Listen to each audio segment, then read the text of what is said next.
We can also see that sanctions was used where the vaccines were weaponized. What countries could receive the small supply of vaccines that were being distributed was based totally on who was complicit with the United States.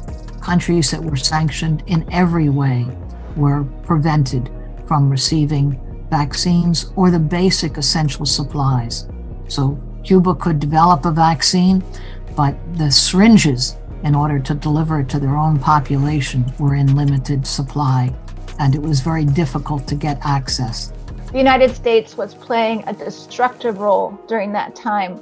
When the Secretary General of the United Nations was calling for an end to the U.S.'s illegal sanctions, the U.S. escalated those sanctions, continued to put new sanctions on countries.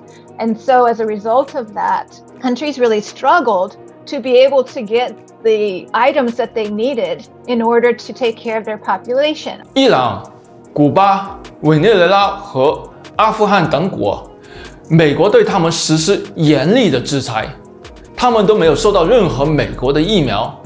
美国甚至冻结他们去购买急需要治疗新冠的药物的外汇。There are always winners and losers for the sanctions, but no doubt, US capitalists had been always the biggest winner from the sanctions. While the US and the West are imposing unilateral sanctions against Russia after the Russian-Ukrainian conflict, banning all Russian oil sales, yet, according to the Indian press, US is buying record amount of cheap Russian oil via India, because a loophole in the sanction that do not apply to refined products produced from cheaper Russian crude oil exported from third countries, because these products are not considered Russian origin.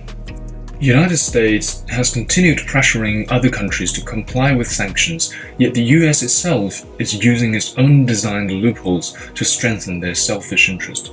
The United States has been using the same dirty trick, using sanctions to force every country cannot buy for the sanctioned country, while US itself buying goods from the country they sanctioned for discounted price.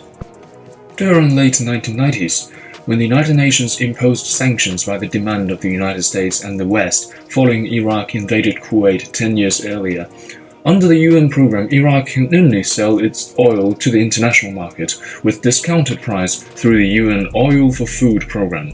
US, while officially imposing oil embargo against Iraq at that time, secretly buying large amounts of Iraqi oil under the UN program with cheaper price. It sends a clear message to the world. The United States can use its military and political muscle to further its own economic interests.